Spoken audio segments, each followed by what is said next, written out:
Hi hello నమస్తే welcome to debate point. నేను ప్రణయ్ వర్మ. ప్రధానంగా ఈరోజు మనము తెలంగాణ రాష్ట్ర రాబోయే ఎన్నికలకు సంబంధించి 2 రోజుల పాటు కూడా ఎన్నికల కమిషన్ తెలంగాణలో పర్యటించారు. దాదాపు వివిధ పార్టీలతో కూడా భేటీ అయిన నేపథ్యంలో మరి రేపో ఎల్లుండో అన్న విధంగా ఎన్నికల కమిషన్ సిద్ధంగా కాబోతా ఉంది. మరోవైపు తెలంగాణ అసెంబ్లీ ఎన్నికల నేపథ్యంలో పెద్ద ఎత్తున పార్టీల జోషు కూడా పెరుగుతూ ఉంది.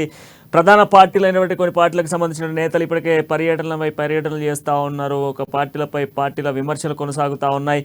మరోవైపు ఈసారి ఎన్నికలు పూర్తి స్థాయిలో కూడా భద్రతా ఏర్పాట్ల విషయంలో కూడా పూర్తి జాగ్రత్తలు చేపడతామంటూ కూడా ఎన్నికల కమిషన్ చెప్తా ఉంది. మరోవైపు పూర్తి స్థాయిలో కూడా కట్టదిట్టమైనటువంటి ఏర్పాట్లతో ఎన్నికలు ఉండబోతా ఉన్నాయంటూ కూడా ఎన్నికల కమిషన్ చెప్తా ఉంది. ఇక ఎన్నికల షెడ్యూల్ ఎప్పుడు వస్తుంది అంటూ కూడా పార్టీలు ఎదురు చూస్తున్న సిచ్యువేషన్స్ కనబడతా ఉన్నాయి. దీనిపై ఈరోజు మనం డిబేట్ కొనసాగించబోతా ఉన్నాం. మనతో పాటుగా ఈరోజు డిబేట్లో పాల్గొనబోతా ఉన్నారు రామ్మోహన్ గారు అండ్ బీఆర్ఎస్ నుంచి, అదేవిధంగా బట్టి జోజిరెడ్డి గారు ఆల్ ఇండియా ఫార్వర్డ్ బ్లాక్ నుంచి అండ్ ఆయన రాష్ట్ర ఉపాధ్యక్షులు, అదేవిధంగా కోమటిరెడ్డి నరేందర్ రెడ్డి గారు కాంగ్రెస్ నుంచి, కరీంనగర్ కాంగ్రెస్ నగర అధ్యక్షులు, అదేవిధంగా ప్రగతి గారు బీజేపీ నుంచి. సో వీళ్ళతో డిబేట్ కంటిన్యూ అయిపోతా ఉన్నాం. ముందుగా మనం జోజిరెడ్డి గారితో మాట్లాడదాం. జోజిరెడ్డి గారు, సో తెలంగాణ రాష్ట్ర అసెంబ్లీ ఎన్నికలకు సంబంధించినటువంటి కసరత్తులు మొదలయ్యాయి. ఇప్పటికే పూర్తి స్థాయిలో కూడా అన్ని పార్టీల హడావిడి అంతా మొదలైపోయింది. మరోవైపు ఎన్నికల కమిషన్ కూడా 3 రోజుల పాటు తెలంగాణలో పర్యటించాయి. ఈసారి ఎన్నికల్లో పూర్తి స్థాయి భద్రతను కూడా పెంచుతాము, అంతేకాకుండా ఓటింగ్ శాతాన్ని కూడా పెంచే విధంగా ఎన్నికల కమిషన్ చూస్తామని చెప్తా ఉంది. మరోవైపు ఫేక్ ఓట్స్ను కూడా ఏరివేశాను. దాదాపుగా కూడా 22 లక్షల ఓట్లను కూడా ఫేక్ ఓట్లను ఏరేసామంటూ కూడా ఎన్నికల కమిషన్ చెప్తా ఉంది. సో ఎట్లా నడుస్తూ ఉంది మీ పార్టీ ప్రచారాలు, ఎట్లా సాగుతూ ఉన్నాయి, దాంతోపాటుగా ఈసారి ఎట్లా ఉండబోతా ఉన్నాయి ఎన్నికలు? నమస్కారం అండి. నమస్కారం. ప్యానెల్లో ఉన్న వాళ్ళందరూ కూడా నమస్కారాలు. ఈరోజు మనం ఎలక్షన్స్ వచ్చినాయి అనేది మనం గమనించవచ్చు. ఎలక్షన్స్ ఏ విధంగా వస్తాయి, ఎప్పుడు వస్తాయి అనే టెన్షన్ లో ఇప్పటి వరకు ఏ రాజకీయ పార్టీ అయినా కూడా ఎదురు చూసిన పరిస్థితులు. ఎందుకంటే జమిలీ వస్తాయని, ఒకసారి కేంద్ర ప్రభుత్వం మార్పు వస్తుందని చెప్పేసి ఈ విధమైన టెన్షన్స్ లో కొంత హడావిడిని తగ్గించారు. ఇప్పుడు మనం ఎలక్షన్స్ కి ప్రిపేర్ అయ్యి మా పార్టీ పక్షాన మాత్రం ఆల్రెడీ 2 days నుంచి మేము door to door programme start చేశాం. కాంగ్రెస్ వాళ్ళు అయితే ముందే పోవడం జరిగింది. అదేవిధంగా మిగతా బీఆర్ఎస్ అయితే ఇంకా ప్రభుత్వ ఖర్చులతోటి, ప్రజల సొమ్ముతోటే ఆల్రెడీ కేటీఆర్ గారు కావచ్చు, అటు హరీష్ రావు గారు కావచ్చు, హెలికాప్టర్లు పెట్టుకొని తిరిగేస్తున్నారు. డోర్ టు డోర్ ప్రోగ్రామ్సే కాకుండా బహిరంగ సభలన్నీ చేసుకుంటూ పోతున్నారు. కానీ ఎలక్షన్స్ ఇష్యూలోకి వచ్చేటప్పుడు ఎలక్షన్ కమిషన్ అనే ఇది ఇప్పుడు నాకున్న సమాచార ప్రకారంగా ఎలక్షన్ కమిషనర్ ఎవరైతే ఇప్పుడు ఉన్నారో ఆయన చాలా నీతి నిజాయితీ గల ఆఫీసర్ అని చెప్పేసి మాకు తెలియవచ్చింది. మా పార్టీ పక్షాన ఎన్నికల అధికారి గారిని కోరుతున్నాం, పైసల ప్రభావం లేకుండా. ఎందుకంటే డబ్బుతోటే ఓట్లు కొందామని చెప్పేసి అలా బీఆర్ఎస్ పార్టీ ఎదురు చూస్తుందో, ఆ డబ్బు అనేది ఎక్కడ కూడా ప్రభావితం చేయకుండా నిజమైన ఓటింగ్ జరిగే విధంగా, అదే విధంగా ఆఫీసర్లు, నాకున్న నాలెడ్జ్ లో ఆఫీసర్స్ ఎవరైతే ట్రాన్స్ఫర్స్ అని చెప్పేసి మొన్నటి వరకు ఇచ్చినప్పుడు వాళ్ళని అక్కడిదక్కడనే డిప్యుటేషన్స్ గా పెట్టేసి, పోలీస్ వచ్చేసి అక్కడ ఆఫీసర్ తీసేసి ఇంకొక ఆఫీసర్ నేర్చుకుంటూ ఆ పాత ఆఫీసర్ ఎవరైతే ఉన్నారో వాళ్ళని డిప్యుటేషన్ లో అక్కడ లూప్ లైన్ లో పెట్టినట్టుగా మాకు సమాచారం. అదే విధంగా రెవెన్యూ డిపార్ట్మెంట్స్, అదే విధంగా ఈ ఎంపీడీఓలను వాళ్ళని ఇప్పటి వరకు మార్చినట్టు కనపడలేదు. ఎందుకంటే గవర్నమెంట్ కి ఒత్తాసు పలికి ఏ ఆఫీసర్ అయినా కానివ్వండి, నిజంగా ప్రజాస్వామ్య బద్ధంగా ఎలక్షన్స్ కి జరపాలి అని అన్నప్పుడు వీళ్ళందరూ కూడా సరి అయిన పద్ధతిలో ప్రవర్తించాల్సిన అవసరం ఉన్నది. వారిని కంట్రోల్ చేయాల్సిన బాధ్యత ఎలక్షన్ కమిషన్ కి. ఎవరైనా డబ్బులు పంచుతున్నారు అని తెలిస్తే ఇమీడియట్ గా రద్దు చేయాల్సిన అవసరం కూడా ఉన్నది. వాళ్ళని అక్కడి నుంచి ఆ పార్టీ ఎవరైనా పర్లేదు, ఇంక్లూడింగ్ మీ, వాళ్ళని మనం ఖచ్చితంగా ఈ పోటీకి అనర్హులుగా ప్రకటించినట్టయితే బాగుంటుందనేది నా ఆలోచన. ఎందుకంటే డబ్బులతోటి ఓట్టుకొని రూపాయి పెట్టి 1000 రూపాయలు సంపాదిద్దామనే పరిస్థితుల్లో ఇవాళ రాజకీయాలు వస్తున్నాయి. దానివల్ల ప్రజలకి నష్టం తప్ప లాభం జరిగే పరిస్థితులు లేవు. ఇవాళ రాజకీయంగా చూసినప్పుడు బిజినెస్ పరంగా పోతున్న తప్ప ప్రజాసేవకై ఎక్కడ కూడా పనిచేసే పరిస్థితి కనపడట్లేదు. కాబట్టి ఇలా బీఆర్ఎస్ అంటే మాకు చెప్తున్న, ప్రజల్లో చెప్తున్న 10,000 ఇస్తాం, 20,000 ఇస్తాం, ఓట్లు కొంటాం అనే ఏదైతే దూరదృష్టితో వాళ్ళు పనిచేస్తున్నారో, ఎవరైతే ప్రజల్ని గొర్రెలాగా భావిస్తున్నారో వాళ్ళకి బుద్ధి చెప్పాల్సిన అవసరం కూడా ప్రజలకు ఉన్నది. ఎందుకంటే డబ్బులు అనేది ఇలా రూపాయి పెట్టి 10 రూపాయలు సంపాదిద్దాం 100 రూపాయలు సంపాదిద్దాం అన్న ఆశతో వచ్చే వాళ్ళకి తగిన బుద్ధి చెప్పాల్సిన అవసరం ఉన్నది. అదే విధంగా ఇలా ఐఏఎస్ ఆఫీసర్లు నిజంగా ప్రజాస్వామ్యబద్ధంగా రాజ్యాంగబద్ధంగా ఓటింగ్ జరపాల్సిన బాధ్యత. ఎందుకంటే వన్స్ షెడ్యూల్ వచ్చిందంటే ఏ ప్రభుత్వం మీద ఏ ప్రభుత్వ అధిపతులు కూడా మీ మీద అజమాయిషి అనేది ఉండదు. మీరు స్వతంత్రులుగా ఉంటారు కాబట్టి వాళ్ళందరినీ నేను రిక్వెస్ట్ చేస్తున్నా, పార్టీ పక్షాన ప్రజల పక్షాన నిజంగా నిజమైన ప్రజాస్వామ్యబద్ధంగా రాజ్యాంగబద్ధంగా ఎలక్షన్ జరపాలని చెప్పేసి కూడా కోరుకుంటున్నాం. లేకపోతే ప్రజాస్వామ్యం ఇదే విధంగా కూనీ చేసుకుంటా న్యాయస్థానాలలో పోయి ఇలా మనం గమనించవచ్చు. చాలా చోట్ల కూడా ఈ ఓటింగ్లలో కావచ్చు, అవకతవకలలో కావచ్చు, అఫిడవిట్లలో కావచ్చు, కౌంటింగ్స్ లో కావచ్చు, జరిగిన అవకతవకలకి ఎవరైనా ఎగనెస్ట్ పర్సన్ వేస్తే వాళ్ళకి రిజల్ట్ ఎప్పుడు వస్తుంది అంటే 5 సంవత్సరాలు దాటిపోయిన తర్వాత వస్తుంది. కాబట్టి ఎలక్షన్ కమిషనర్ గారు నేను కోరుకుంటున్నాను నా పార్టీ పక్షాన ప్రజాస్వామ్యబద్ధంగా తక్షణం ఏదైతే ఉందో యాక్షన్ జరిగి తీరాలా, ఆ విధంగా ఎలక్షన్ కమిషన్ ప్రవర్తించాలని చెప్పేసి నా రిక్వెస్ట్. ఎందుకంటే ప్రజాస్వామ్యబద్ధంగా చేయనట్టయితే మనకి ఖచ్చితంగా ప్రజల్లో మార్పు రావాల్సిన అవసరం ఉన్నది. అలా ప్రజలు కూడా డబ్బులు తీసుకొని ఓట్లేసి మళ్ళా మనల్ని మనం అమ్ముకోకుండా ఈ తాగుడికి బానిసలు కాకుండా ఓటేయాల్సిన పరిస్థితి ఉంది. మేము ఈసారి నేతాజీ సుభాష్ చంద్రబోస్ ఆశయాలతోటి 119 సీట్లలో కొట్టాడబోతున్నాం. 119 సీట్లలో మేము రెడీ అవుతున్నాం. ఇప్పటికే మేము ప్రచారం అనేది మొదలు పెడుతున్నాం. ఖచ్చితంగా మేము ప్రజాస్వామ్యబద్ధంగా నేతాజీ సిద్ధాంతాల ప్రకారంగా మేము పనిచేయబోతున్నాం అని చెప్పి తెలియజేస్తున్నాం సార్. ఎస్. సో మనతో పాటుగా ప్రగతి గారు బీజేపీ నుంచి ఉన్నారు. సో ప్రగతి గారు, మరి బీజేపీ కూడా ఇప్పటికే పూర్తి స్థాయిలో ప్రజల్లోకి వెళ్తూ ఉంది. అంతేకాకుండా వరుసపెట్టి నేతలు కూడా తెలంగాణపై ప్రత్యేక ఫోకస్ పెడతా ఉన్నారు. నిన్న మొన్న మోదీ, ఆ తర్వాత రేపు మళ్ళీ అమిత్ షా, తర్వాత జేపీ నడ్డా, ఇలా ఒకరి తర్వాత ఒకరు వరుసగా తెలంగాణపై ఫోకస్ చేస్తూ ఉన్నారు. సో ఈసారి గట్టి పోటీ బీజేపీ కూడా ఇవ్వాలి అన్నటువంటి యాక్షన్ ప్లాన్ సిద్ధం చేస్తూ ఉంది. మరి రేపో మాపో ఎన్నికల నోటిఫికేషన్కి సంబంధించిన షెడ్యూల్ కూడా రిలీజ్ చేసేటువంటి అవకాశాలు కనబడతా ఉన్నాయి. సో మరి బీజేపీ యాక్షన్ ప్లాన్ ఏ విధంగా ఉండబోతా ఉంది? ప్రతిసారి లాగా కాకుండా ఈసారి గట్టి పోటీ ఖచ్చితంగా బీజేపీ, భారతీయ జనతా పార్టీ ఖచ్చితంగా గట్టి పోటీ ఇస్తుందని నేను అనుకుంటున్నాను. ఇంకోటి ఏంటిదంటే 119 స్థానాలు. ఇంతకు ముందుకు మాకు ఒక్క ఎమ్మెల్యే ఉండే, దాని తర్వాత మేము ఇప్పుడు 3 ఎమ్మెల్యేలని మేము రాబట్టుకున్నాం. అంటే ఇప్పుడు బీజేపీ గ్రాఫ్ ఏ విధంగా అయితే ముందుకు పోతుందో అందరికీ అర్థమవుతుంది. ఒక దుబ్బాక ఎలక్షన్స్ నుండి చూసుకుంటే హుజురాబాద్ ఎలక్షన్స్ వరకు కూడా, మునుగోడు కూడా మేము గెలవాల్సిన సీటు, కానీ వీళ్ళ అధికార దాహం వల్ల ఏంటిది ఎలక్షన్ కమిషన్ ఇది చేస్తుంది అనేది అయితే మొత్తం ఫేక్. ఎందుకంటే ఒక ఎలక్షన్ కమిషన్ చేయాల్సిన కర్తవ్యం అయితే వాళ్ళు చేయలేదు. అందుకనే మేము ఓటమిని చవి చూడాల్సి వచ్చింది. ఈసారి మాత్రం ఖచ్చితంగా మేము 119 స్థానాల్లో ఖచ్చితంగా నిలబడతాము. ఇది జాతీయ పార్టీ ఏదో చిన్నగా ఒక స్టేట్ లో నిర్మించబడిన పార్టీ కాదు. దీనికి ఒక 50 సంవత్సరాల 60 సంవత్సరాల చరిత్ర ఉన్న భారతీయ జనతా పార్టీకి చరిత్ర ఉంది.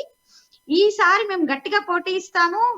అమిత్ షా, మోదీ ప్రచారానికి రండి. నేను మీకు ఒకటి క్లియర్ గా చెప్పగలుగుతున్నాను. ఏంటిదంటే మోదీ గారు ప్రచారానికి రావట్లేదు. తాను ఓబీసీలకు గాని మహిళలకి 33% రిజర్వేషన్ గాని, ఇప్పుడు కవిత గారు పోయి జంతర్ మంతర్ లో మహిళలకి రిజర్వేషన్ రావాలని చెప్పి పోరాడినాం, దానికే వచ్చిందని పెద్ద సంబరాలు చేసుకున్నారు. కానీ ఒక తెలంగాణలో మీటింగ్ జరుగుతున్నప్పుడు, ఎమ్మెల్యే ఎంపీలది మీటింగ్ జరుగుతున్నా, లేకపోతే ఒక జరుగుతున్న మీటింగ్ లో కూడా వీళ్ళు ఎంతమంది మహిళలను కూర్చోబెడుతున్నారండి? ఎంతమంది మహిళలకు వీళ్ళు ఇచ్చినారు ఇప్పటి వరకు సీట్లు? మరి ఈసారి ఆమె అంత పోరాడిన ఆమె ఢిల్లీకి పోయి మరి ఈసారి 33% ఆమె ఫైట్ చేసినప్పుడు తన తండ్రికి ఎందుకు చెప్పలేకపోయింది? 33% నాన్న ఫస్ట్ మనం చేద్దాము, దాని తర్వాత సెంట్రల్ గవర్నమెంట్ ఎట్లాగా ఇస్తుంది అని చెప్పి మరి తనది ఉన్న తెలంగాణలో తను సాధించలేకపోయింది. పోయి జంతర్ మంతర్లు మేము చేసినాము అని చెప్పి వచ్చిందని ప్రచారం చేసుకుంటున్నారు. ఇవన్నీ నీటి బుడగలు లాంటి వాళ్ళు చేస్తున్న ప్రచారాలు. మేము ప్రజల్లో నిజాయితీగా నీతిగా వెళ్ళదలుచుకున్నాము. ముందు నుంచి కూడా మా భారతీయ జనతా పార్టీది ఒకటే ఉద్దేశం, ఒకటే సిద్ధాంతం. మేము ప్రజల్లో నీతిగా వెళ్తాము. ఇట్లా ఏంటిది మందు బాటిళ్లకు మేము బానిసలను చెయ్యము. చేయకుండా వాళ్ళకి కావాలి. ఇప్పుడు మహిళలకి 33% రిజర్వేషన్ ఎప్పటి నుంచో బిల్లు ఆగిన్నది. ఇది ఓన్లీ మోదీ గారి హయాంలోనే భారతీయ జనతా పార్టీకే సాధ్యమైంది 33% రిజర్వేషన్.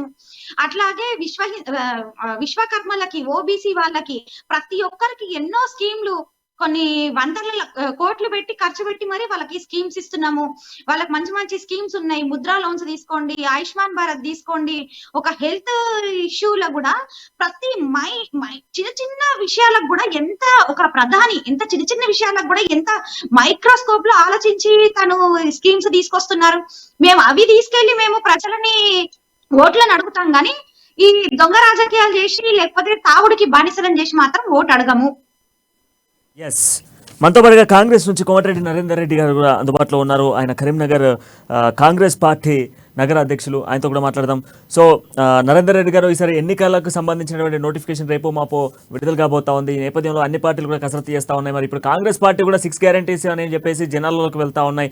మరి ఈ స్ట్రాటజీ కాస్త ఇప్పుడు మీరు ఏదైతే 6 గ్యారంటీస్ అన్నటువంటి స్ట్రాటజీ జనాలు ఆహ్వానిస్తూ ఉన్నారు, అధికార బీఆర్ఎస్ ఇప్పటికే కొత్త స్కీమ్స్ కావచ్చు, దాంతో పాటుగా ఇటు ఇద్దరు మంత్రులు రోజుకు 3 నియోజకవర్గాలు పెద్ద ఎత్తున ఫోకస్ చేస్తూ ఉన్నారు. మరోవైపు ఎన్నికల కమిషన్ కూడా తెలంగాణలో పూర్తి స్థాయిలో భద్రతా ఏర్పాట్లు చేస్తూ ఉన్నారు. సో ఈ నేపథ్యంలో మరి కాంగ్రెస్ పార్టీ యాక్షన్ ప్లాన్ ఎట్లా ఉండబోతా ఉంది? నమస్కారం అండి.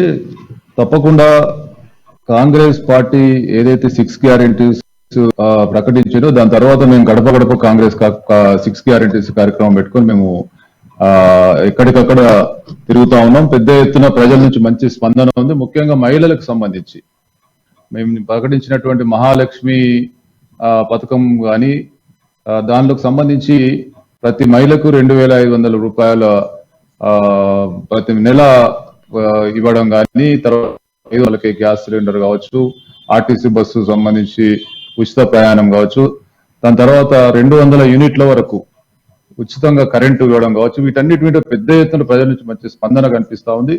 తప్పకుండా ప్రజలు కూడా మార్పు కోరుకుంటా ఉన్నారు. అంటే గతంలో ఇచ్చినటువంటి అధికార పార్టీ ఇచ్చినటువంటి ఏ హామీ లేదు.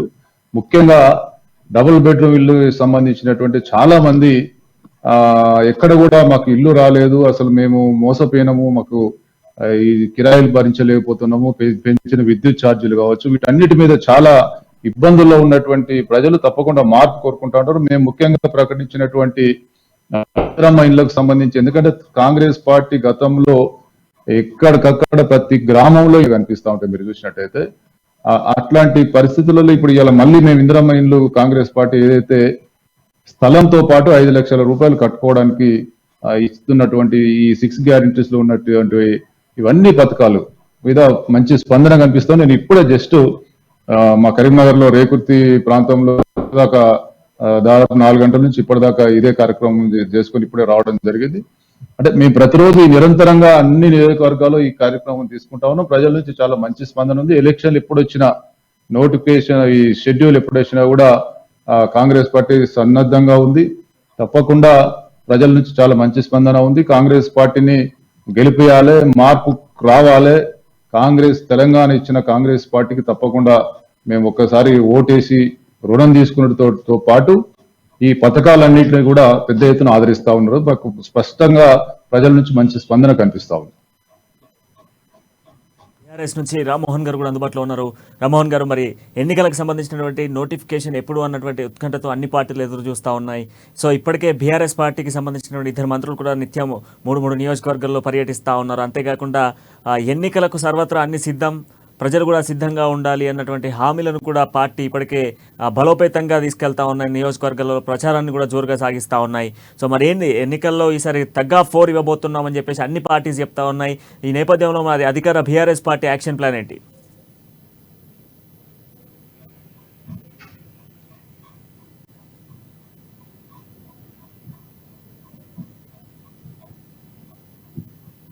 ఎన్నికల్లో పోటీ పడలేదు వాస్తవం. ఎందుకంటే అన్నిటికంటే ముందు ముఖ్యమంత్రి కేసీఆర్ గారు అన్ని నియోజకవర్గాలకు అభ్యర్థులు ప్రకటించారు. ఈ రోజు వరకు కూడా కాంగ్రెస్ పార్టీ గానీ, భారతీయ జనతా పార్టీ గానీ, ఇంకా మిగతా పార్టీలు ఏవైతే మేము ఈ రోజు పార్టీకి ప్రత్యామ్నాయం రాష్ట్రంలో అధికారం రాబోతున్నాం, మేమంతా ఈ రోజు బీఆర్ఎస్ పార్టీ ఎదుర్కొన్నది మేమే, ప్రత్యర్థులు మేమే. తప్పకుండా అధికారంలోకి మేమే వస్తామని చెప్పుకునే పార్టీలు ఈ రోజు వరకు కూడా ఎవరు ఏ నియోజకవర్గం అభ్యర్థులను ప్రకటించడం జరగలేదు. మరి ఇంతవరకు ఎన్నికల సన్నద్ధమే కాని వ్యక్తులు అధికారంలోకి ఎట్టు వస్తారో వాళ్ళు ఆలోచన చేసుకోవాలి. తప్పకుండా తెలంగాణ ప్రజలందరూ బీఆర్ఎస్ వైపే ఉన్నారు. ముఖ్యమంత్రి కేసీఆర్ గారు ప్రకటించినటువంటి సంక్షేమ పథకాలు కానీ, అమలవుతున్నటువంటి అభివృద్ధి పథకాలు కానీ, ఇవన్నీ చూసి తప్పకుండా ప్రజలు బీఆర్ఎస్ వైపే ఉంటారు. ముఖ్యమంత్రి కేసీఆర్ గారి నాయకత్వాన్ని వారు సమర్థిస్తారు. 100% బీఆర్ఎస్ పార్టీ ఎన్నికలకు సిద్ధంగా ఉంది. షెడ్యూల్ ఎప్పుడు విడుదలైనా, ఏ నిమిషంలో ఎన్నికల షెడ్యూల్ విడుదలైనా బీఆర్ఎస్ సంసిద్ధంగా ఉంది. ప్రజల్లోకి ఆల్రెడీ మేము మాకు అభ్యర్థులు, శాసనసభ్యులు అందరూ కూడా ఈరోజు అన్ని నియోజకవర్గాల్లో ప్రజల వద్దలో మమేకమై అభివృద్ధి పథకాలతో పాటు వాళ్ళు సంక్షేమ పథకాలకు ప్రజలు అందించే విధంగా వాళ్ళతో పనిచేస్తున్నారు కలిసి. తప్పకుండా బీఆర్ఎస్ పార్టీ ఎన్నికల్లో విజయం సాధించడం ఖాయం. తెలంగాణ చరిత్రలో మొట్టమొదటిసారి ఉమ్మడి ఆంధ్రప్రదేశ్ లో కానీ తెలంగాణ ఏర్పడాక జరిగే 3వ ఎన్నిక తప్పకుండా హ్యాట్రిక్ సాధించి చరిత్రలో ఈ యొక్క అంశాన్ని సువర్ణాక్షరాలతో లిఖించుకునే విధంగా బీఆర్ఎస్ పార్టీ కృషి చేస్తారు. తప్పకుండా మాకు నమ్మకం ఉంది. ఎన్నికలు ఏ నిమిషంలో ప్రకటించినా తప్పకుండా సంసిద్ధంగా ఉంది. బీఆర్ఎస్ పార్టీ ఎన్నికలు ఏ సెకండ్ నిర్వహించినా మేము సర్వత్రా సిద్ధంగా ఉన్నాము. తెలంగాణ ఏర్పడిన తర్వాత తొలిసారిగా హైట్రిక్ కొట్టేటువంటి పార్టీ కూడా బీఆర్ఎస్ పార్టీయే. ఉమ్మడి ఆంధ్రప్రదేశ్లో కూడా 2 సార్లు ఏ ప్రభుత్వమైనా ఏర్పడింది. సరే, మరి తొలిసారిగా ఈసారి బీఆర్ఎస్ పార్టీ హైట్రిక్ కొడుతుంది అని చెప్పేసి బీఆర్ఎస్ కరాఖండగా చెప్తా ఉంది. సో నియోజకవర్గంలో మీరు ఇప్పటికే ప్రజల్లోకి వెళ్తా ఉన్నారు. అండ్ దాంతోపాటుగా ఇప్పుడు మీరు కూడా 119 నియోజకవర్గాలకు సంబంధించినటువంటి అభ్యర్థులతో మాట్లాడుతూ ఉన్నారు. అక్కడ ఉన్నటువంటి తాజా పరిస్థితులను కూడా తెలుసుకుంటా ఉన్నారు. సో ఎట్లా ఉంది బీఆర్ఎస్ పరిస్థితులు, ఎట్లా కనబడతా ఉన్నాయి?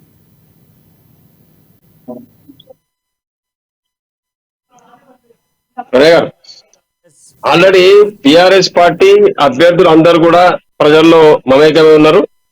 గడిచిన కేసీఆర్ ముఖ్యమంత్రి గారు ఎప్పుడైతే అభ్యర్థులకే స్థానాలని చెప్పి అందరు ప్రకటించడం జరిగింది, వారు ఇప్పటికే 24 గంటలకు ప్రజలు అందుబాటులో ఉంటే సంక్షేమ పథకాలు కానీ, అభివృద్ధి పథకాలు కానీ మొత్తం కూడా ప్రజలకు అందుబాటులో విధంగా ప్రయత్నం చేస్తా ఉన్నారు. గడిచిన రోజులుగా సుమారుగా మొన్న ముఖ్యమంత్రి కేసీఆర్ గారు సుమారు నెల క్రితం కొత్త మెడికల్ కాలేజీలు ప్రారంభించడం జరిగింది. సుమారు 8,500 నూతన మెడికల్ సీట్లు విద్యార్థులకు అందుబాటులోకి వచ్చినాయి. ఇది చరిత్రలో లిఖించదగాల్సిన విషయం. ఎందుకంటే ఏ రాష్ట్రంలో కూడా, ఏ రాష్ట్ర ప్రభుత్వం కూడా ఎంత అగ్రెసివ్ గా మెడికల్ కాలేజీలు స్టార్ట్ చేసింది చరిత్రలో. ఈ రోజు ముఖ్యమంత్రి కేసీఆర్ గారు తెలంగాణ సాధించిన తర్వాత సబ్బండ వర్గాల అభివృద్ధి పదంలో పోవాలి, బడుగు బలహీన వర్గాల పిల్లలు కూడా ఈ రోజు ఉన్నత విద్య అభ్యసించాలి. డాక్టర్ విద్య అంటే ఇంతకుముందుకు గతంలో కాంగ్రెస్ ప్రభుత్వంలో కానీ, అంతకుముందు ప్రభుత్వంలో కానీ కోటీశ్వర్ల పిల్లలు, లేకపోతే ఉన్నత వర్గాల పిల్లలు, లేకపోతే అగ్రవర్ణాల పిల్లలు మాత్రమే వైద్య విద్య అభ్యసించాలి అనే విధంగా ఉన్నది చరిత్ర. కానీ ముఖ్యమంత్రి కేసీఆర్ గారు వచ్చిన తర్వాత జిల్లాకు ఒక మెడికల్ కాలేజీ ప్రారంభిస్తా అని చెప్పి మాటలు చెప్పి దాన్ని చేతల్లో చూపించిన వ్యక్తి ముఖ్యమంత్రి కేసీఆర్ గారు. అన్ని మెడికల్ కాలేజీలు అందుబాటులోకి వస్తాయి. జిల్లాకు ఒక మెడికల్ కాలేజీని స్థాపించే వరకు వారు ఊరుకోరు. ఖచ్చితంగా ఇప్పటి వరకు చాలా మెడికల్ కాలేజ్ స్టార్ట్ చేయడం జరిగింది. మొన్న కూడా 9 మెడికల్ కాలేజీలు ఒకటే రోజు ప్రారంభించడం జరిగింది. ఇది భారతదేశ రాజకీయ చరిత్రలో సువర్ణాక్షరాలతో లిఖించదగ్గ విషయం.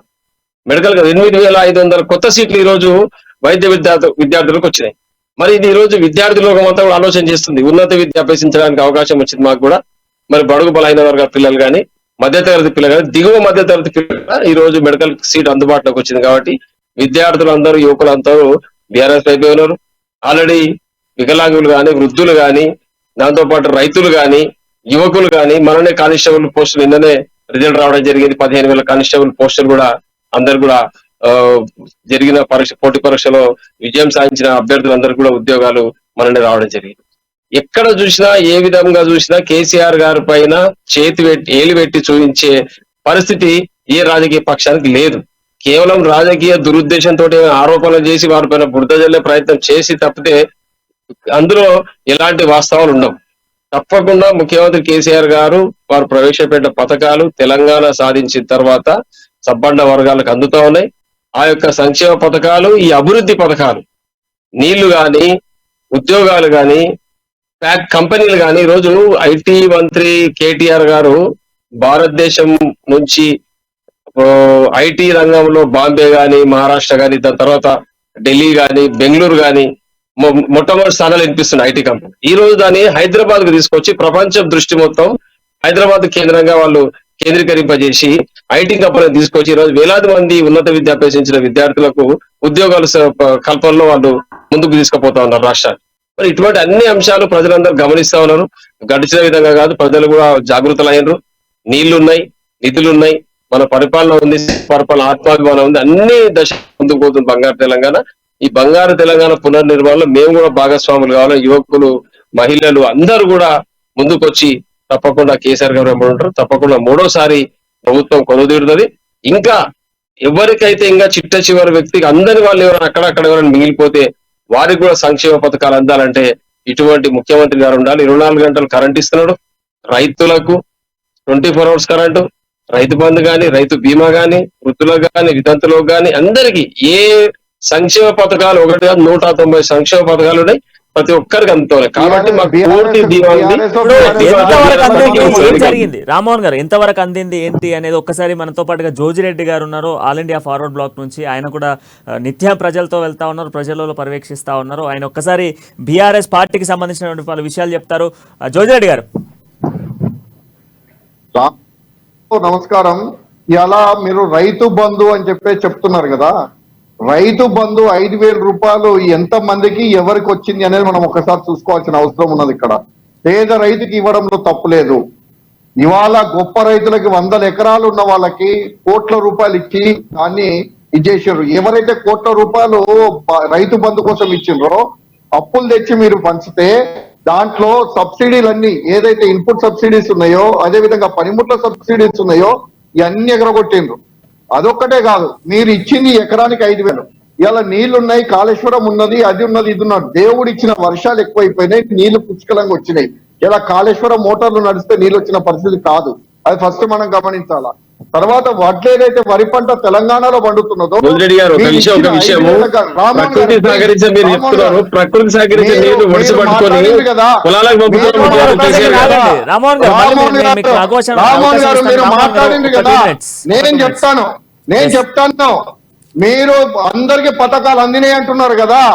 రైతు బంధు పేరు మీద మీరు దోచుకున్నది వడ్లు కొనుక్కుంటూ దోచుకున్నది ఎకరానికి 6,000 రూపాయలు దోచుకున్నారు. ఒక్కొక్క క్వింటాలు వడ్లు అమ్ముకుంటే 12 దోచిండ్రు. మీరు ఎవరికి దోచిపెట్టిర్రు? అయ్యి మీ రైస్ మిల్లలక, మీ ఎమ్మెల్యేలక, మీ మంత్రులక అని చెప్పేసి అడుగుతున్నా నేను. మీరు 12 కిలోలు కట్ చేసింది వాస్తవం కాదా? మీరు ఒక రైతు బిడ్డగా చెప్పండి. ఏ కళ్ళంలో పోదాం, ఏ రైతు దగ్గర పోదామో చూడండి మీరు. అదొకటి. దళిత బంధు అన్నారు, కేసీఆర్ గారు ప్రకటించారు 30% తీసుకున్నారని చెప్పేసి. ఎవరు సొమ్మని చెప్పి తీసుకున్నారు మీరు? ఒక్కసారి చెప్పండి. బీసీ బంధు అన్నారు, కులాలనే ఎడగొట్టిండ్రు. ఎంతమందికి ఇచ్చిండ్రు? మీకు వచ్చిన అప్లికేషన్లు ఎన్ని? అవన్నీ ఏమైనా చెప్పండి. కాళేశ్వరం అన్నారు, ఎన్ని లక్షల కోట్ల రూపాయలు దాంట్లో మైనస్ అయినాయి అనేది ఒక్కసారి ఆలోచన చేయండి. మీరు ఇవాళ మాట్లాడుతా ఉన్నారు రామ్మోహన్ గారు అందినాయి అని చెప్పేసి. కేసీఆర్ గారు స్వయంగా ప్రకటించిండ్రు 30% కమిషన్ తీసుకుంటున్నారు. ఎవరెవరు తీసుకుంటున్నారో వాళ్ళందరూ నాకు తెలుసు అని చెప్పిండ్రు. అంటే అర్థమైందండి రామ్మోహన్ గారు. ఇలా పేదలకు అందినట్ట, మీ కార్యకర్తలకు అందినాయి అంటే నేను యాక్సెప్ట్ చేస్తాను. మైనార్టీ బంధు ఇచ్చిండ్రు, ఎవరికి ఇచ్చిండ్రండి? ఇలా మీరు గమనించండి. అవన్నీ ఏదో అందినాయి ఏదో చేసిన బంగారు తెలంగాణ మాట్లాడారు మీరు. ఒక్కసారి రండి, సెంటర్ లో లైటింగ్లు పెట్టి కలర్లు పెట్టుకుంటూ వాటిని మీరు కలర్ఫుల్ గా చూపించుకుంటూ మెయిన్ రోడ్ల మీద కోటింగ్ చేసుకుంటూ ఇదా మీ అభివృద్ధి అంటే? గల్లీలలో పోదాం రండి. కరీంనగర్ వస్తారా? హైదరాబాద్ రావాలా? తెలంగాణలో ఏ జిల్లాకు రావాలో చెప్పండి. మీ కేసీఆర్ గారి కాన్స్టిట్యున్సీలో 9 సంవత్సరాలు అయింది. గజ్వేల్ కాన్స్టిట్యున్సీలో దుద్దెర కానించి చేరియాల రోడ్ ఏదైతే ఉందో ఇప్పటి వరకు 9 సంవత్సరాలు గజ్వేల్ కాన్స్టిట్యున్సీ లో కొండాపూర్ వరకు ఆయన కాన్స్టిట్యున్సీ ఎందుకు పూర్తి చేయలేకపోయిండ్రు? అంటే మీకు పైసలు లేవా? లేకపోతే అభివృద్ధి అదే నా బంగారు తెలంగాణ అంటే? ఇది కాదండి రామ్మోహన్ గారు. వాస్తవాలు మాట్లాడుకుందాం, వాస్తవాలు మాట్లాడుకొని మనం ముందుకు పోదాం. ప్రజలను ఇంకా కూడా మభ్యపెట్టే పరిస్థితి. ఎడ్యుకేషన్ గురించి మాట్లాడారు. ఎన్ని రియంబర్స్మెంట్ ఎవరికి వచ్చినాయండి? కాలేజ్ ఫీజులో ఎవరికి రియంబర్స్? 4 సంవత్సరాలు అయింది. కాలేజీకి పోతే వాడికి సర్టిఫికేట్ ఇయ్యరు. ఈ విద్యార్థులు ఎంత ఇబ్బంది పడుతున్నారు. ఇలా మెడికల్ కాలేజీలు అన్నారు, దాని దగ్గర ప్రొఫెసర్స్ ఎక్కడున్నారు? మీరు ఆలోచన చేసిండ్రా? ప్రొఫెసర్లను అపాయింట్ చేసిండ్రా? చెట్లను తీసుకొచ్చి పెట్టేసి ఇలా ఓపెనింగ్ అన్నారు. సంతోషం, మేము కూడా యాక్సెప్ట్ చేస్తాం. కాలేజీలు రావాలని కోరుకుంటాం, మన విద్యార్థులకు రావాలంటున్నాం. ఉద్యోగం 4,000 స్కూళ్ళు చేసిండ్రు మీరు. వచ్చిన తర్వాత 4,200 స్కూళ్ళు మూతలు పడ్డాయి. ఇవాళ వరకు డిఎస్సి పెట్టిండ్రా? ఇవాళ ఎగ్జామ్స్ అన్నారు. ఇవాళ వరకు 15 సార్లు ఎగ్జామ్స్ పోస్ట్ పోన్ జరిగినాయి. ఇలా కానిస్టేబుల్ పోస్టులు ఇస్తున్నారు. వాళ్ళని ఒక బాధితులుగా, కార్యకర్తలుగా మీరు వాడుకుంటున్నారు తప్ప పని జరుగుతుందా? ఇవన్నీ మాట్లాడండి. రామ్మోహన్ గారు ఏదో బంగారు తెలంగాణ లేకపోతే ఏమో చేసినామని చెప్పేసి ఇంకా కూడా మభ్య పెట్టే పరిస్థితి ఉండొద్దు. డబుల్ బెడ్రూమ్ ఎక్కడ ఇచ్చిండండి? 9 సంవత్సరాలలో ఇవాళ ఇస్తున్నారా డబుల్ బెడ్రూమ్ లో? ఇవాళ గుర్తుకొచ్చిందా పేద ప్రజలు? ఇన్ని సంవత్సరాలు ఏమైంది? ఇవాళ అప్పులు మాఫీ చేసినామన్నారు, ఇవాళ వరకు 60,000 రూపాయలు మాఫీకి రాలేదు ఇంతవరకు. అంతేకాదు కేసీఆర్ గారు స్వయంగా వచ్చి కరీంనగర్ జిల్లాలో ప్రకటించిన ఇవాళ వరకు నష్టపరిహారం, పంట నష్టపరిహారం ఎకరానికి 45 రూపాయలు, 54 రూపాయలు వస్తాయండి. ఇదండి రామ్మోహన్ గారు మీరు చెప్పేది? ఇదండి అభివృద్ధి? ఇదండి బంగారు తెలంగాణ? ఇదండి మీరు చేసిన రైతుల సేవ? ఇది చెప్పండి. ఇది వాస్తవం రామ్మోహన్ గారు. ఎస్ ఎస్ వెంకట్ గారు, మీరు ఆగితే నేను చెప్తాను. ఎస్ రామ్మోహన్ గారు. డబల్ బెడ్రూమ్ ఇళ్లలో ఒక నిమిషం, డబల్ బెడ్రూమ్ ఇళ్లలో పారదర్శకంగా ప్రభుత్వం ఎక్కడ రాజకీయ జోక్యం లేకుండా జిల్లా కలెక్టర్, స్థానిక ఎంఆర్ఓ గారు ఇల్లు తిరిగి క్షేత్ర స్థాయిలో పర్యటన నుంచి డబుల్ బెడ్రూమ్ మంజూరు చేయడం జరిగింది. హైదరాబాద్ కేంద్రంలో డబుల్ బెడ్రూమ్ ఇచ్చింది. మీకు తెలియదంటే బిల్డింగ్, పెద్ద పెద్ద బిల్డింగ్ అపార్ట్మెంట్ కట్టాం ఈ రోజు. లిఫ్టులు పెట్టి ఎక్కడైతే 50 లక్షలు 60 లక్షల రూపాయలు గజం ఉన్న దగ్గర ఏరియాలో 50-60 లక్షల అపార్ట్మెంట్ కాస్ట్ ఈ రోజు పేద ప్రజలకు ఉచితంగా డబుల్ బెడ్రూమ్ పంపిణీ ముఖ్యమంత్రి గారు చేస్తుంటే మీరు హర్షించాలని పోయి లేట్ అయింది. 9 వరకు ఏం చేసారు అంటే 9 ఏళ్ల వరకు స్థలాలు పరిశీలించాలి, ఆ స్థలాలు సేకరించాలి, ప్రభుత్వం నుంచి ఈ హౌసింగ్ కార్పొరేషన్ మార్చాలి, మార్చి నిర్మాణం చేయాలి. ఈ జరిగిన దాంట్లో కొంచెం జాప్యం జరిగినట్టు దాంట్లో ఒక్క సెకండ్ రామ్మోహన్ గారు, 1 సెకండ్ జోషి రెడ్డి గారు, ఒక్క నిమిషం. మనకు ఒక్కసారి నరేందర్ రెడ్డి గారితో మాట్లాడదాం. నరేందర్ రెడ్డి గారు తెలంగాణలో ఉన్నటువంటి ఎస్ ఎస్ జోషి రెడ్డి గారు 1 సెకండ్. నరేందర్ రెడ్డి గారు తెలంగాణలో ఉన్నటువంటి దాదాపు 3.17 కోట్ల ఓట్లకు సంబంధించినటువంటి విషయంలో దాదాపు 22 లక్షల ఓట్లను తొలగిస్తూ దాంతో పాటుగా 8.11 లక్షల నూతన ఓట్లను ఈరోజు ఎన్నికల కమిషన్ దీన్ని బయటకు తీసుకురావడం జరిగింది. సో మరి 22 లక్షల నకిలీ ఓట్లను తెలంగాణ రాష్ట్రంలో నుంచి తొలగించడం, దీన్ని ఎట్లా చూస్తుంది కాంగ్రెస్ పార్టీ? అంటే ఇప్పుడు ఆధార్కు లింక్ చేస్తా అనేది ఏదైతే ఉందో అది పూర్తి స్థాయిలో కాలేదు. ఇప్పుడు మా దగ్గర కూడా మా కరీంనగర్ నియోజకవర్గం సంబంధించి 3,21,000 ఉంటే అదనంగా ఓట్లు పెరిగినాయి. అంటే దీన్ని బట్టి చూస్తే ఇది ఎక్కడ కూడా అంటే పూర్తి స్థాయిలో అంటే ఓట్లు ఏదైతే డబుల్ ఓట్లో ఉన్నాయి కావచ్చు, ఇతరుల నుంచి వచ్చినటువంటి ఇవన్నీ కూడా ఏది కూడా తొలగిపోలేదు. దీనిలో పెద్ద ఎత్తున దీని ఏమో పారదర్శక ఇంకేం జరగలేదు, ఏదో తూతు మంత్రంగా జరిగింది తప్ప దీనిలో ఇప్పుడు మా దగ్గర చాలా మంది డబ్బులు ఉన్నాయి, ఇప్పటికి ఉన్నాయి, అన్ని తొలగిపోలేదు. అంటే ఆధార్ లింక్ పూర్తి స్థాయిలో చేసినట్టయితే అది చాలా మటుకు జరిగేది, కానీ దానికి సంబంధించి పెద్ద ఎత్తున అంటే పూర్తి స్థాయిలో జరగలేదు అనేది మాత్రం వాస్తవం. ఇకపోతే ఇప్పుడు మీరు ఇన్ని ఆవేశాలు ఆ టిఆర్ఎస్ సంబంధించినటువంటి నాయకుడు మాట్లాడుతూ ఉన్నాడు. ఇప్పుడు తెలంగాణ కాంగ్రెస్ పార్టీ ఇచ్చింది, తెలంగాణ రాష్ట్రం ఇచ్చిందే నీళ్లు, నిధులు, నియామకాలు. ఇవాళ ఏం జరిగినాయి? నియామకాలు అనేటి ఎక్కడ కూడా జరగలేదు. ప్రతి ప్రభుత్వ కార్యాలయాల్లో చాలా మటుకు ఖాళీలు ఉండడం అనేది ఎంత దౌర్భాగ్యం అంటే దాని తర్వాత ఇలా కాళేశ్వరం పేరు మీద జరిగినటువంటి అవినీతి కావచ్చు, ఇచ్చిన హామీలు డబుల్ బెడ్రూమ్ల గురించి వీళ్ళు మాట్లాడితే దీనికి ఏమైనా అర్థం ఉందని నేను చెప్పిన కరీంనగర్ నియోజకవర్గంలో కేవలం 60 డివిజన్లకు సంబంధించి 2 మండలాలకు సంబంధించి కేవలం 600 ఫ్లాట్స్ కన్స్ట్రక్షన్ చేస్తే గత 6 సంవత్సరాల నుంచి ఇప్పటి వరకు ఎక్కడ వేసిన గొంగళి అక్కడే ఉంది. అంటే డివిజన్ కు ఒక 10 ఫ్లాట్లు కూడా ఇయ్యలేనటువంటి దుస్థితిలో ఇలా వీళ్ళ పాలన సాగుతా ఉంది. కొన్ని వేల మంది ఇళ్ళు ఉన్నారు. ఇటువంటి పరిస్థితులలో మేము డబుల్ బెడ్రూమ్ ఇల్లు కట్టించినామంటారు, ఉద్యోగాలు ఇచ్చినామంటారు. అసలు మేకలు తేడగట్టే అదే అల్లుడ తేడ వండుకుంటాడు అని చెప్పి ఊదర కొట్టినటువంటి నాయకులు ఇవాళ ఏ ముఖం పెట్టుకుని ప్రజలను ఓట్లు అడుగుతున్నారో మాకు అర్థమైతలేదు. కానీ స్పష్టంగా కాంగ్రెస్ పార్టీ మాట తప్పే పార్టీ కాదు. తెలంగాణ రాష్ట్రం ఇచ్చింది. తెలంగాణ రాష్ట్రం ఇచ్చుడుతో పాటు ఒక విజన్ తోటి కాంగ్రెస్ పార్టీ తెలంగాణ రాష్ట్రం ఇచ్చింది. ఆ విజన్ పూర్తి చేయాలంటే ఖచ్చితంగా కాంగ్రెస్ పార్టీకి ఓటు వేయాలనేటువంటి ప్రజలు సిద్ధంగా ఉన్నారు. మేము ఎందుకంటే ప్రజల నుంచి చూస్తున్నటువంటి ఆదరణ చూస్తా ఉన్నట్టే మార్పు కావాలంటే మేము ఎక్కడికైనా పోతే తప్పకుండా ఇలా మార్చాల్సిందే అని చెప్పి ఇట్లా చెప్తా ఉన్నారు. కాబట్టి ఇప్పుడు నిధులు తెలంగాణ ఇచ్చినాం కాబట్టి ఇలా కోట్ల రూపాయల నిధులు మనకు వచ్చినాయి. కానీ దానిలో ఏం జరిగింది? కోట్ల రూపాయల అవినీతి జరిగింది. అవినీతి అంతా కొంతమంది జేబుల్లోకి పోవడం వల్ల ఇలా ప్రజలు ఆ అభివృద్ధిని మనం చూడలేనటువంటి పరిస్థితి వచ్చింది. కాబట్టి అసలు తెలంగాణ వచ్చి నిరుద్యోగ సమస్య ఇంత ఉండడం అనేది చాలా బాధాకరమైనటువంటి విషయం.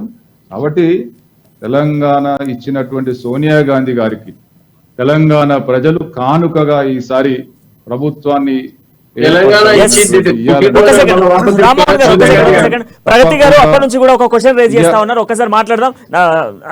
ఒక్కసారి ప్రగతి గారు, సో 22 లక్షల ఓట్లు దాదాపుగా కూడా తొలగించామని చెప్పేసి ఎన్నికల కమిషన్ చెప్తా ఉంటే, మరొక వైపు బీజేపీ ఈసారి జరగబోతున్నటువంటి ఎన్నికలకు సంబంధించి కేంద్ర ప్రభుత్వం చెప్తా ఉంది మొదటి నుంచి కూడా ఎలక్షన్స్ పూర్తి స్థాయిలో కూడా నిబంధనలు జరిపిస్తాము, అంతేకాకుండా ఫేక్ ఓట్స్కి సంబంధించిన వాటిని తొలగిస్తాము అని చెప్పేసి బీజేపీ గతంలో చెప్పడం జరిగింది. అండ్ దాంతోపాటుగా ఎన్నికల్లో పూర్తి స్థాయిలో కూడా ఎలక్షన్ కమిషన్స్తో మాట్లాడి ప్రతి రాష్ట్రంలో జరిగేటువంటి అసెంబ్లీ ఎన్నికల్లో జరిగేటువంటి ప్రతి ఎన్నికల్లో కూడా పూర్తి స్థాయిలో ఎక్కడెక్కడ ఏ రాష్ట్రాలలో ఎంత ఎత్తున కూడా ఉన్నటువంటి ఈ ఫేక్ ఓట్స్కి సంబంధించిన వాటిని పూర్తి స్థాయిలో తొలగిస్తాము అని చెప్పినటువంటి బీజేపీ మరి ఈరోజు 22 లక్షలకు సంబంధించినటువంటి ఓట్లు, అంటే దాదాపుగా కూడా లాస్ట్ టైం 2018 నుంచి ఇప్పటివరకు చూస్తే 22 లక్షల ఫేక్ ఓట్స్ని వితౌట్ ఆధార్ కార్డ్ లింక్తో ఉన్నటువంటి ఓట్లను మరి ఇక్కడ ఎన్నికల కమిషన్ తీసుకొచ్చింది. సో మరి బీజేపీ తరఫు నుంచి మీరు ఏం చెప్తారు?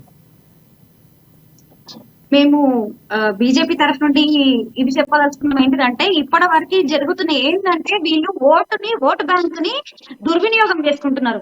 ఎట్లయితే ఇప్పుడు వేస్ట్ ఓట్ అంటే దానికి సంబంధం లేకుండా ఉన్న వాళ్ళకే రెండు ఓట్లని, అంటే ఒక ఏరియాలో ఒక ఓటు, ఇంకో ఏరియాలో ఇంకో ఓటు, ఇంకో ఏరియాలో ఇంకో ఓటు, అట్లా వీళ్ళకి అనుగుణంగా ఓట్లను ఏదైతే తయారు చేసుకున్నారో ఆ ఓటు బ్యాంక్ తోటే మేము గెలుస్తామని ముందుకు పోయినారో దానికి చెక్ పెట్టింది ఈ రోజు బీజేపీ పెట్టిందని నేను దాన్ని పక్కకు పెడితే ఎలక్షన్ కమిషన్ ఈ రోజు వాళ్ళు మంచి వే ఎంచుకున్నారు. ఏంటిదంటే ఇట్లాంటి ఓట్లు జరుగుతున్నాయి చూసి 22 లక్షల ఓట్లను తొలగించారంటే అది సామాన్యమైన విషయం కాదు. ఈ 22 లక్షల ఓట్లతోటి ఒక్క ఓటుతోటి కూడా విజయం అనేది ఉంటుంది. అట్లాంటప్పుడు 22 లక్షల ఓట్లను వీరు తయారు చేసిరంటే వీళ్ళ అధికారంలో ఎంత అధికార దుర్వినియోగం జరుగుతుందో మనకి ఇప్పుడు స్పష్టంగా తెలుస్తుంది. ఇప్పుడు మన మిత్రుడు రామ్మోహన్ గారు చెప్పినారు, నిధులు నియామకాలండి. నీళ్ళు ఎక్కడ పోయినాయండి? ఫామ్ హౌస్ వరకే పోయినాయి. నిధులు ఎక్కడ పోయినాయి? నిధులు లిక్కర్ ఫ్యాక్టరీ పెట్టడానికి సరిపోయింది. నియామకాలు ఎక్కడ పోయినాయి? ప్రతిసారి మొన్న ప్రిలిమినరీ రాసినందుకు కూడా దానికి కూడా సస్పెండ్ చేసినారు. అంటే దీన్ని విఫలం అన్నారా మీరు? బీఆర్ఎస్ పార్టీ విఫలమైందని మీరు ఎట్లా ఒప్పుకోవట్లేదు? మీరు ఇవిట్లా చూసి ముందుకేస్తారంటే చాలా నవ్వొస్తుంది. పబ్లిక్ లకి మీరు ఇవి తీసుకొని వెళ్తారా? మేము ఎగ్జామ్స్ పెడుతున్నాము, వాళ్ళకి ఉద్యోగాలు ఇవ్వట్లేదు, జస్ట్ నోటిఫికేషన్ నామమాత్రానికి ఇస్తున్నాం అని చెప్పి ముందుకెళ్తారా? పోతే నిధులు ఏవి? మేము అప్పులు చేసి బంగారు తెలంగాణ, మన కేసీఆర్ గారు చెప్పిన బంగారు తెలంగాణనే ఈ రోజు అప్పుల తెలంగాణ చేసినారు. అది చెప్పి ముందుకెళ్తారా? అట్లా గెలుస్తున్నారు అనుకుంటున్నారా? మీ కేసీఆర్ మనమడే హిమాంశు అది గర్ల్స్ స్కూల్ కి వెళ్తే గవర్నమెంట్ స్కూల్ కి వెళ్ళి అక్కడ వాష్రూమ్స్ బాగాలేవు, ఇదా పద్ధతి అని చెప్పి తనే దత్తత తీసుకొని మరి బాత్రూమ్లు కట్టించాడు. ఇది చెప్పుకొని ముందుకెళ్తారా మీరు? హిమాంశు చేసినాడు అని చెప్పి ఈ రోజు బంగారు తెలంగాణ ఒక కుటుంబ హిమాంశు దత్తత తీసుకొని బాత్రూమ్ కట్టి అర్చించాలి. మీరు స్కూల్ దత్తత తీసుకొని కట్టేయాలి. మీరు స్కూల్ దత్తత తీసుకొని కట్టే కాదంటలేదు. రియాలిటీ బేస్ లో ఒకటి ముందు తీసుకొని పోతుందండి. తప్పకుండా మన ప్రణాళిక కింద ప్రభుత్వ పాఠశాలలు కార్పొరేట్ స్థాయిలో పునర్నిర్మాణం జరుగుతా ఉందని గమనించాలి. ప్రగతి గారు ఒక సెకండ్ ప్రగతి గారు, రామ్మోహన్ గారు మీకు ఇంకొక ప్రశ్న. ఈ రోజు కేటీఆర్ గాని హరీష్ రావు గాని ఈ రోజు పెద్ద ఎత్తున కూడా వివిధ ప్రాంతాల్లో పర్యటిస్తా ఉన్నారు, నియోజకవర్గాల్లో టూర్స్ వెళ్తా ఉన్నారు.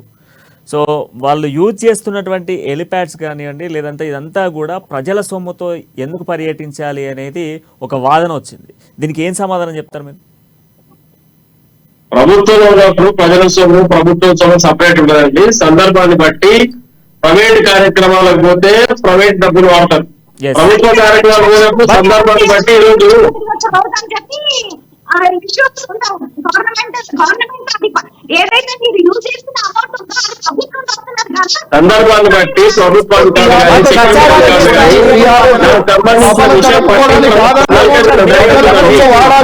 ప్రారంభోత్సవానికి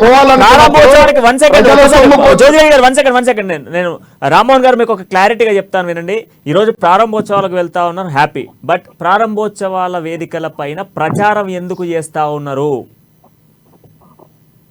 ప్రచారం ఎక్కడ చేయట్లేదండి. అభ్యర్థిని ప్రారంభం చేసినప్పుడు దాని యొక్క విశిష్టత గతంలో మనకు జరిగిన అన్యాయం చెప్తుంది తప్పితే వినండి ఒక నిమిషం వినాలి. ప్రారంభోత్సవాలు పోయినప్పుడు గతంలో జరిగినటువంటి అన్యాయం చెప్తున్నారు, ఈ రోజు మనం సాధించిన విజయాన్ని చెప్తున్నారు. ప్రజలందరూ కేసీఆర్ ఉన్నారు. ఎందుకు చెప్తున్నారు అంటే బంగారు తెలంగాణ సాధించిన తర్వాత తెలంగాణ బంగారు తెలంగాణ కావాలంటే మనం చేస్తున్నాం కాబట్టి మీరు మన ఉన్నారని చెప్తున్నారు. అంతే తప్పితే జ్యోతిరెడ్డి గారి దగ్గర నుంచి ఒక ప్రశ్న వస్తుంది. జ్యోతిరెడ్డి గారు చెప్పండి. ప్రణయ్ గారు, రామ్మోహన్ గారు, రామ్మోహన్ గారు, ఒక్క సెకండ్ రామ్మోహన్ గారు, జ్యోతిరెడ్డి గారు చెప్పండి. రామ్మోహన్ గారు, మీ ఆధీనం ఎస్ఎస్సి కేబుల్ ఏదైతే ఉన్నాయో డిబేట్ ని కట్ చేసినాయి టీవీలో. ఇప్పుడు టీవీలో రాకుండా కట్ చేసినాయి అమ్మ ఛానల్ ని. బొమ్మ లేకుండా మన డిబేట్ ని చూపెట్టకుండా ప్రజలు ఫాలో కాకుండా కట్ చేసి కూర్చున్నాయి. అంటే అది కూడా తొల్లో పెట్టుకున్న పరిస్థితి అండి ఇవాళ. అదేండి మీ భయం? ప్రజలంటే ప్రతిపక్షాలంటే భయం అదేండి.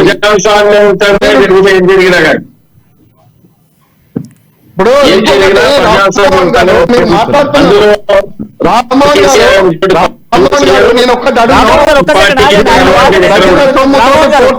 ఒక్కసారి ఆయన వాదన ఏంది అని వినండి. రామ్మోహన్ గారు, రామ్మోహన్ గారు, ఇవాళ ప్రజల సొమ్ముతోటి పర్యటనలు చేసే అధికారం ఏ ప్రభుత్వానికి కూడా దేనికోసం ప్రజలకు ఉపయోగపడే విధంగా చేసుకోవాలి తప్ప ప్రజల పనిపడానికో లేకపోతే ఇంకో పోతే తప్పు లేదు, మేము కాదనట్లేదు.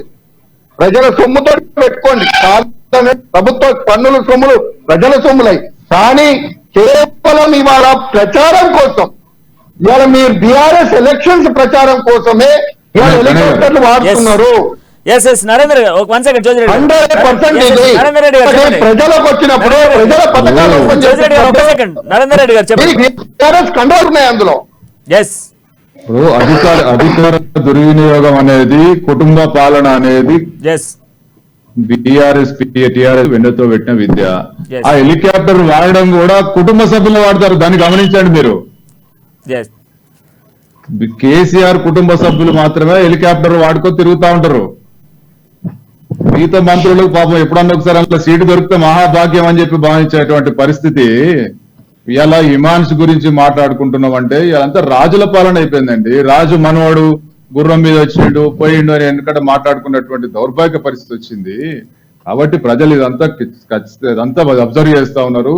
హెలికాప్టర్లు ఎవరు తిరుగుతున్నారు, అసలు ఎవరు ఏ రకంగా దుర్వినియోగం చేస్తున్నారు, ఏం జరుగుతుంది అనేది. వీళ్ళు ఎంత అధికార సంబంధించినటువంటి వేదికలు, ఇప్పుడు అధికార పార్టీకి సంబంధించినటువంటి ఖర్చుతోటి వచ్చి ఆ వేదికలను ఇలా పార్టీ ప్రచారాలకు వాడుకుంటారు. మీరు ఎన్ని వాడుకున్నా ప్రజలు ఎలా ప్రజలు తెలంగాణ రాష్ట్ర తర్వాత కూడా అనేటువంటి బాధి తెలంగాణ రాష్ట్రం ఆవిర్భవించిన తర్వాత ఏర్పాటైన తర్వాత కూడా ఇంకా బతుకులు బాగుపడలేదు అనేది ప్రజలలో స్పష్టంగా ఉంది. వీళ్ళు ఇచ్చినటువంటి ఏ హామీ కూడా నెరవేరలేదు.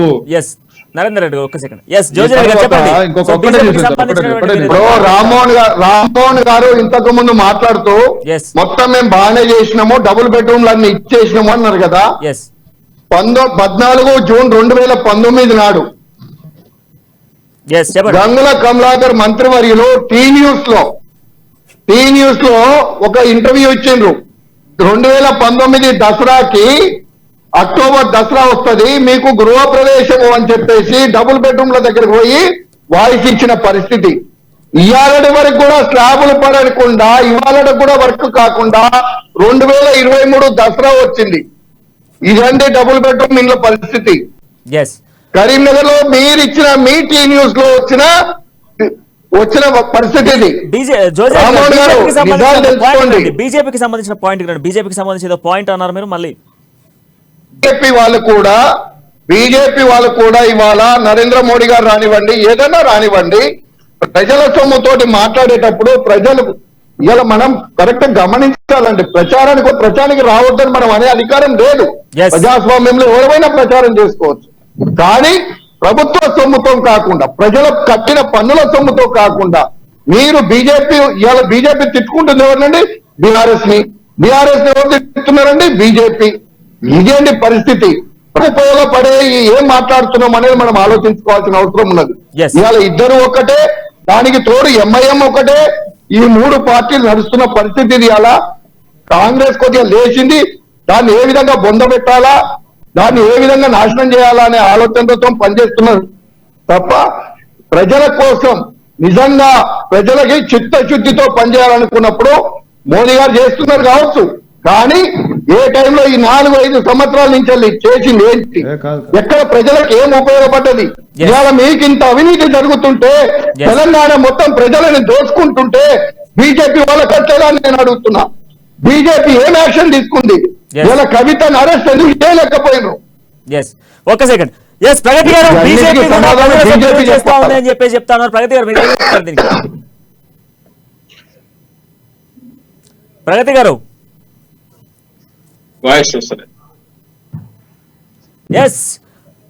రామ్మోహన్ గారు, సో మరి ఇప్పుడు అన్ని పార్టీస్ ఇక్కడ ఉన్నటువంటి ఆల్ ఇండియా ఫార్వర్డ్ బ్లాక్ కావచ్చు, ప్రగతి గారు ప్రగతి గారు అండ్ ఒక్కసారి రామ్మోహన్ గారు, నేను డైరెక్ట్ పాయింట్కి వస్తా ఉన్నాను. ఒక్కసారి ప్రగతి గారు మీ ఆడియో రావట్లేదు, ఒక్కసారి మీరు రీకనెక్ట్ అవ్వండి. సో ఆలోపు రామ్మోహన్ గారు నేను సూటిగా మిమ్మల్ని అడుగుతా ఉన్నాను. ఇప్పుడు 3 పార్టీస్ మనం డిపెండ్ చేసుకుంటే ఆల్ ఇండియా ఫార్వర్డ్ బ్లాక్ నుంచి కావచ్చు, అండ్ దాంతోపాటుగా మనం చూసుకుంటే ఇప్పుడు కాంగ్రెస్ పార్టీ నుంచి, అండ్ దాంతోపాటు బీజేపీ పార్టీ, ఈ 3 పార్టీలు ఏకదాటిగా బీఆర్ఎస్ పైన చేస్తున్నటువంటి ఆరోపణలు అనేకం. దీనికి నాకు సింగిల్ వర్డ్లో ఆన్సర్ కావాలి. రామ్మోహన్ గారు. ప్రజల్లో బీఆర్ఎస్ పార్టీకి వస్తున్న స్పందన చూసి మిగతా పార్టీలంతా ఓర్చుకోలేక దాని ఇబ్బంది పడి వాళ్ళకి అక్కసు వెలగలుగుతూ తప్పితే ఇంక భోజనం కానీ చెప్పి డబల్ బెడ్రూమ్ ఎక్కడ పోయాడు? ఒక్కసారి హైదరాబాద్ నుంచి చూపిస్తాను డబల్ బెడ్రూమ్. ఒకసారి మహబూబ్నగర్ రండి, ఒకసారి జగ్సర్లకు రండి, ఒకసారి నిజామాబాద్ రండి, చూద్దాం డబుల్ బెడ్రూమ్.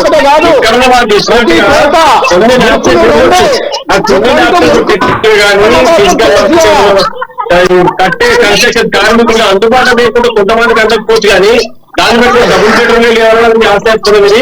మన 9 మెడికల్ కాలేజీలు స్టార్ట్ చేస్తారంటే వాస్తవంగా ఆలోచన చేయండి. మన 15,000 కనిష్ట ఉద్యోగాలు ఎట్లా వచ్చింది? వాస్తవం కాదా? ఇది రైతు బంధు ఇచ్చిన వాస్తవం కాదా? రైతులకు 10 లక్షలు దంచబంధు ఇచ్చిన వాస్తవం కాదా? ఎక్కడన్నా చిన్న పొరపాటు జరిగితే కేసుల స్థాయిలో అధికారులు కానీ ఎవరైనా చేసినట్టు కానీ ముఖ్యమంత్రి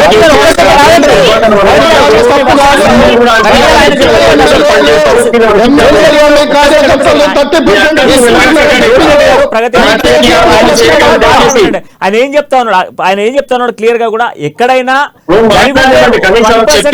జరగవచ్చు అని చెప్తా ఉన్నాడు ఆయన. అది క్లారిటీ ఇవ్వనివ్వండి ఒక్కసారి. ఎక్కడన్నా చేస్తే క్షేత్ర స్థాయిలో ఎలాంటి ఇబ్బందులు ల్యాప్సెస్ జరిగిన ముఖ్యమంత్రి కేసీఆర్ గారు అవినీతి జరిగిన 30% చెప్పలేక అవినీతి జరిగే అవకాశం ఉంది. శాసనసభ్యులు జాగ్రత్తగా చూసుకోండి, ఎక్కడ క్షేత్ర స్థాయిలో ఎవరైనా ఇబ్బందులు పెడితే చర్యలు తీసుకుంటామని సీరియస్ గా వార్నింగ్ ఇచ్చిన అంతే తప్పితే ఫలానా వ్యక్తి అవినీతి చేసిన ఎక్కడ ముఖ్యమంత్రి గారు చెప్పలేదు. అవినీతికి అవకాశం ఉంటుంది.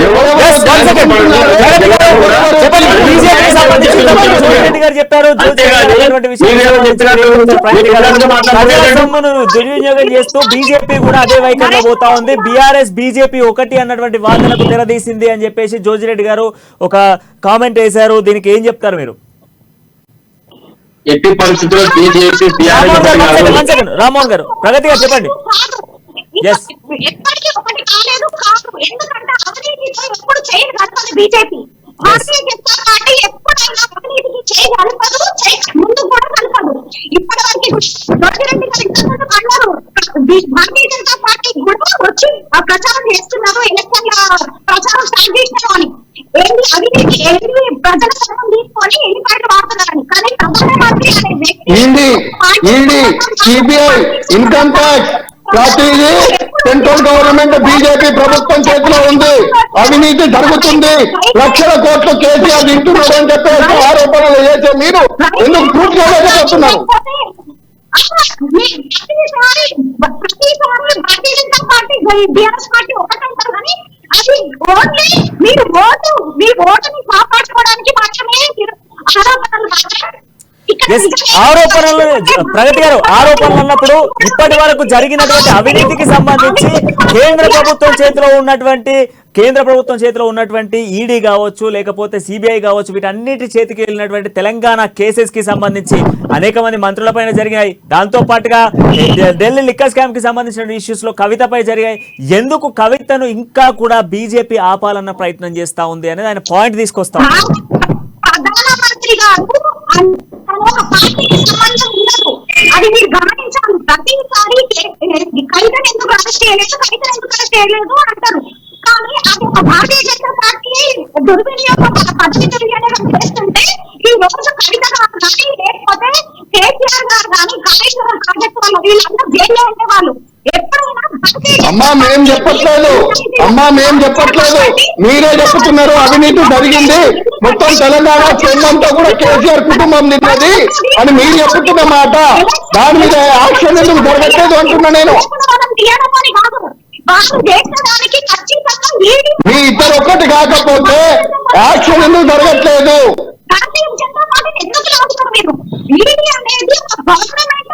5 సంవత్సరాలు అయిపోయింది, మీరు 9.5 సంవత్సరాలు ఉన్నారు, వాళ్ళు 9.5 సంవత్సరాలు ఉన్నారు.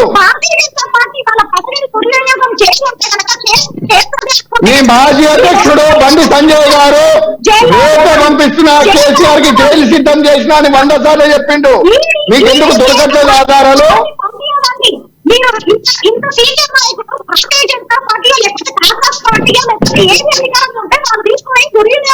అమ్మా, కేంద్రంలో బీజేపీ ప్రభుత్వం లేదు, అమిత్ షా మోడీ ప్రభుత్వం ఉన్నది. ఇలా బీజేపీ ప్రభుత్వం బీజేపీ పార్టీ నడిపించట్లేదు. మీరు ఒక్కటి ఆలోచించుకోవాలా ప్రగతి మేడం. మీరు ఇలా బీజేపీ అనే పార్టీ ఏదైతే సిద్ధాంతాల పార్టీ ఉందో ఆ ప్రభుత్వం కాదు, అమిత్ షా మోడీ గారి పార్టీ, అదానీ అంబానీ పార్టీ మాత్రమే కేంద్ర ప్రభుత్వంలో ఉందమ్మా. ఇవాళ మీరు చెప్పిన ఆరోపణలను మేము అడుగుతున్నాం.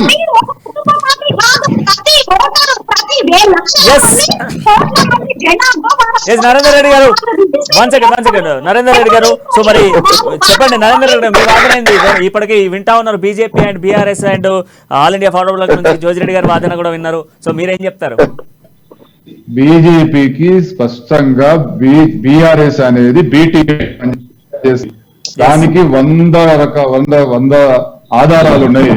ఎప్పుడైతే కవితను అరెస్ట్ చేయలేదో, ఎప్పుడైతే ఛార్జ్ షీట్లకు వెళ్లి పేరు తీసేసిండ్రో, దాని తర్వాత ప్రజలు ఇంకా బీజేపీని మన తెలంగాణలో నమ్మే పరిస్థితి లేదు. బీజేపీకి బీఆర్ఎస్ బి టీం అనేది ప్రజలలో స్పష్టత ఉంది, దానిలో ఎటువంటి అనుమానం లేదు. ఇప్పుడు ఎన్నికలు వస్తున్నాయి కదా, రేపు ఉన్నాయి అని చెప్పి మోడీ గారు వచ్చి నా దగ్గరకు వచ్చిండు, నన్ను మాట్లాడిండు, ఆధారాలు బయట పెడితే ఇవన్నీ చెప్పినా కూడా ప్రజలు నమ్మే పరిస్థితి లేరు. ఒక ప్రధానమంత్రి హోదాలో వచ్చి నాకు వచ్చిన నాతో బతిలాడిన మా వీడియోలు బయట పెడతా, నా దగ్గరికి వచ్చి బతిలాడిండు, నాకు వచ్చి వేడుకున్నాడు, ఇవన్నీ చిన్నపిల్లలు మాట్లాడితే నాకు అర్థం కాదు. వీరు ఎప్పుడైతే కాళేశ్వరం ప్రాజెక్టు సంబంధించి జాతీయ హోదా ఇవ్వక దానిలో ₹1,00,00,000 అవినీతి జరిగినప్పుడు, 1,000 కోట్ల అంచనాలు పెంచి జరిగినప్పుడు దానిలో మీరు ఎక్కడ కూడా జోక్యం చేసుకోలేదు. ఇవాళ మా దగ్గర చూసినట్లయితే మా మాజీ రాష్ట్రపతి బండి సంజయ్ కుమార్ ఇక్కడ గంగుల కమలాకర్ ఉన్నటువంటి ఫెవికాల్ బంధం క్లియర్ గా మాకు స్పష్టంగా కనిపిస్తా ఉంది.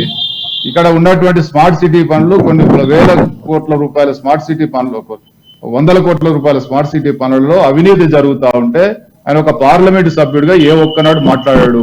ఎస్ ఇట్లా చూసుకుంటా పోతే కొన్ని వందల రైట్, థ్యాంక్ యూ, ఆధారం ఉన్నాయి. థ్యాంక్ యూ రామ్మోహన్ రెడ్డి గారు అండ్ థ్యాంక్ యూ జ్యోతి రెడ్డి గారు and thank you Narender Reddy గారు, థ్యాంక్ యూ ప్రగతి గారు. మొత్తానికి తెలంగాణ అసెంబ్లీ ఎన్నికలకు సంబంధించినటువంటి ఎన్నికల సమయం ఆసన్నమైంది. ఎలక్షన్ కమిషన్ 3 రోజుల పాటు తెలంగాణలో పర్యటించి దాదాపుగా కూడా 3 కోట్ల పైచిలకు ఉన్నటువంటి ఓట్లకు సంబంధించి దాదాపుగా కూడా 3.17 కోట్ల పైకి ఉన్నటువంటి ఓట్లకు సంబంధించిన లెక్కింపు పూర్తి స్థాయిలో చేయడం జరిగింది. నూతన ఓట్లు 8.11 లక్షలకు సంబంధించిన ఓట్లను కూడా నూతనంగా యాడ్ చేస్తూ 22 లక్షల ఓట్లను తొలగిస్తూ కూడా నిర్ణయం తీసుకోవడం జరిగింది. తెలంగాణ రాష్ట్రంలో జరగబోతున్నటువంటి అసెంబ్లీ ఎన్నికలకు సంబంధించినటువంటి రేపు మాపో నోటిఫికేషన్ రాబోతున్న నేపథ్యంలో పార్టీలన్నీ కూడా పూర్తి స్థాయిలో నియోజకవర్గ పర్యటనలో సిద్ధంగా ఉన్నాయి. అంతేకాకుండా ఇతర పార్టీలకు సంబంధించిన అభ్యర్థులకు సంబంధించినటువంటి ఖరారు లిస్టులను కూడా బీజేపీ అండ్ కాంగ్రెస్ తో పాటుగా ఇతర పార్టీలు కూడా సిద్ధం చేస్తా ఉన్నాయి. మొత్తానికైతే ఈసారి తెలంగాణ రాష్ట్ర ఎన్నికలకు సంబంధించినటువంటి మాత్రం అసెంబ్లీ ఎన్నికల్లో కొంత వేడిగానే జరిగేటువంటి అవకాశాలు కనబడతా ఉన్నాయి. అంతేకాకుండా పోటీ కూడా అంతే స్థాయిలో ఉండేటువంటి అవకాశాలు కనబడతా ఉన్నాయి. ఏకదాటిగా కూడా అధికార బీఆర్ఎస్ పార్టీని గద్దెదించేందుకే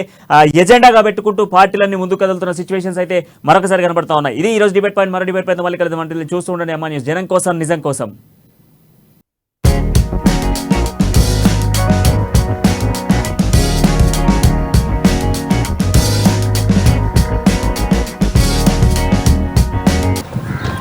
పెళ్లి